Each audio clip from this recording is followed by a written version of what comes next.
I signed up for a newspapers.com subscription, which enabled me to search for articles and read newspapers in multiple cities across the United States. I was pleased with the interface. No longer was I sifting through thousands of microfiche slides to find an article. I could easily search using keywords, phrases, dates, and locations.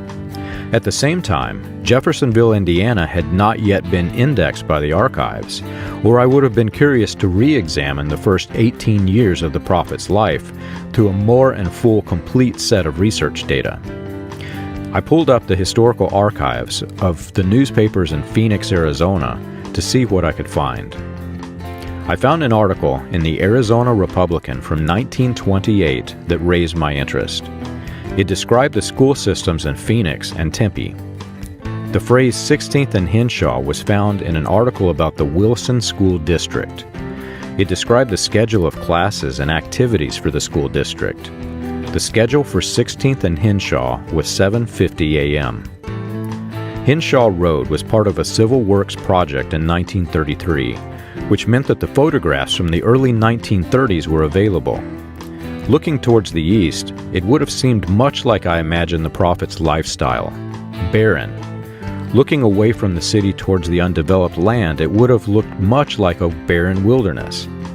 But to the west, to the city, there was quickly expanding civilization. Phoenix was quite a large city with towering buildings, paved roads, automobiles moving down the streets, bicycles on the sidewalks, and busy intersections. Businessmen dressed in fancy suits scurried into their daily white-collar jobs in modern office complexes. Henshaw Road was later named Buckeye Road. Henshaw ran into the heart of the city, and it crossed 16th Street just a couple miles from downtown. From where the prophet lived, the view from his windows would not have been open desert in the wild, wild west. He would have seen the Phoenix skyline.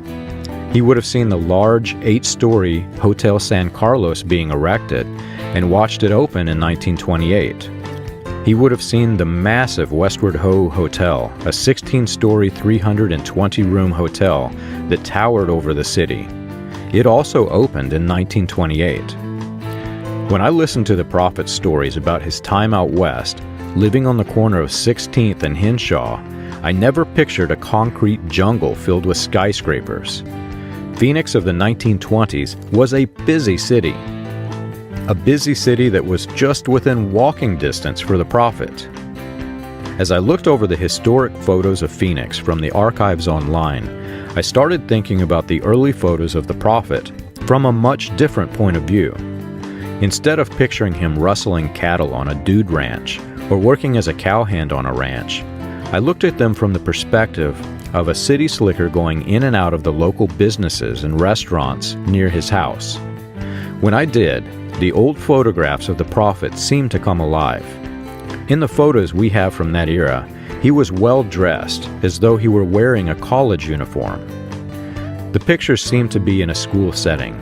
All of the photos were professionally done, which made me think about the photographs themselves.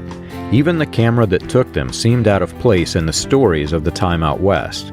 Your average ranch hand was not carrying a camera.